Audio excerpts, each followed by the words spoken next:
Alex, right? We'll be live. Alex? Joseph.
Welcome back to AED Live, everybody. We are here with Joseph Blackman with Arrow.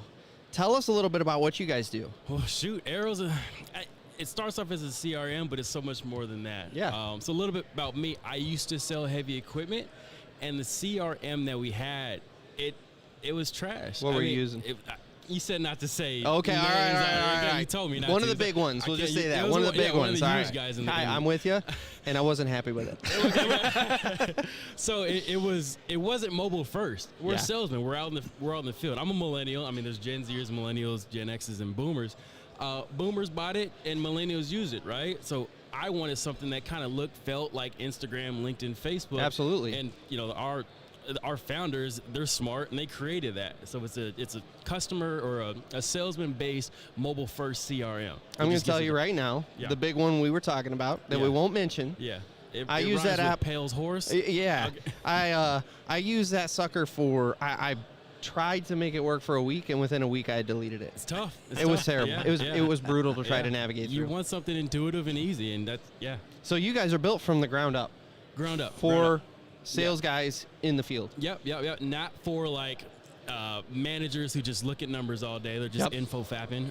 Not for like the controllers who are just trying to dig in the numbers, but it's for the guy who's out in the field. He wants to capture a lead. He wants to get his notes in. He doesn't want to spend all Friday punching on his keypad in the office. He wants to be able to do it out in the field, get it done quick, so he can move on to the next. So are you guys kind of an independent standalone software that I move over to the Arrow platform, or do you integrate with other tools within someone's infrastructure, if you will? So we are standalone, but we like to say we integrate with everything. As long as we can get their people on board to integrate and play nice with us, we can integrate with them. Okay. Yeah. And so what's the process getting started with you guys look like? You say, hey, Joseph, I want to get 2,000 users on your platform. I'll start booking a trip to Cabo. Nice. How do we start that process? I'll give you a little kickback. There you go. So you contact us. We get you started on it.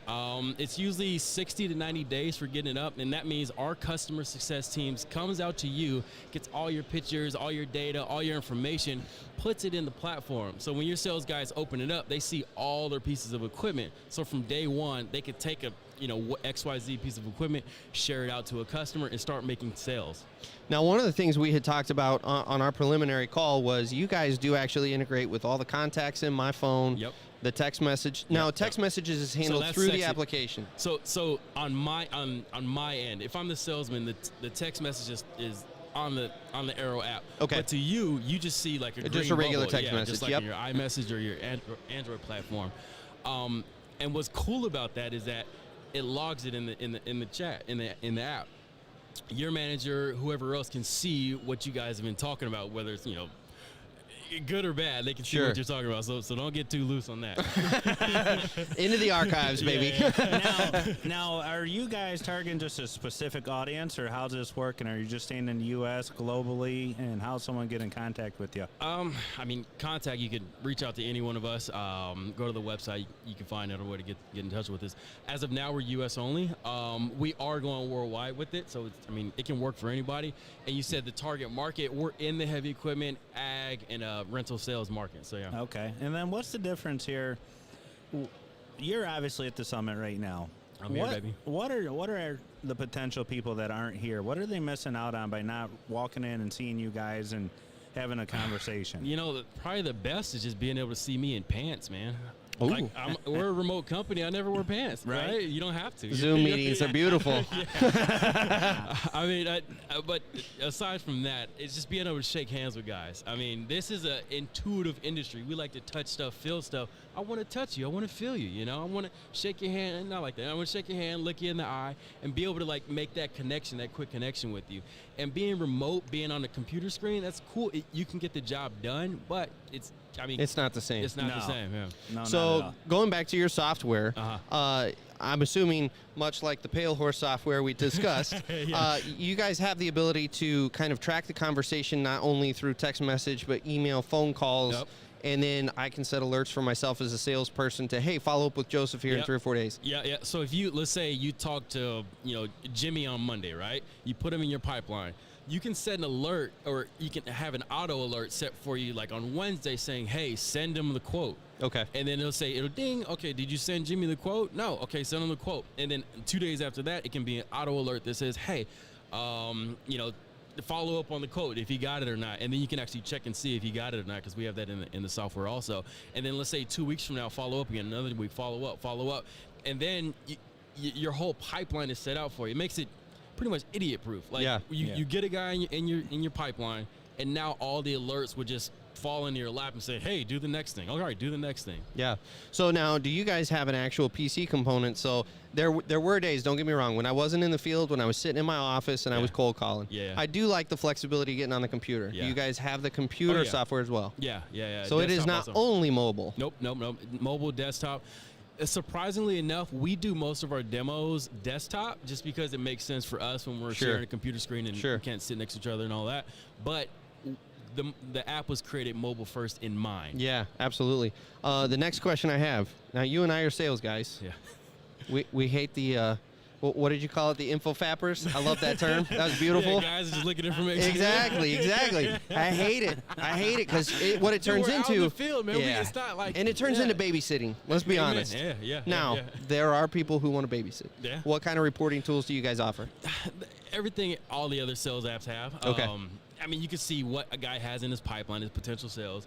You can see how many much he sold. tasks they're doing, and yeah, you can see if they like on their calendar what their route is going to be for the week, whatever they have on there. Again, it's garbage in, garbage out. So if a guy doesn't put in leads, he doesn't put in his calendar appointments, he won't know, or the sales manager won't know what he's doing. Sure. But yeah, you can check and see if your guys are putting that information in. Excellent.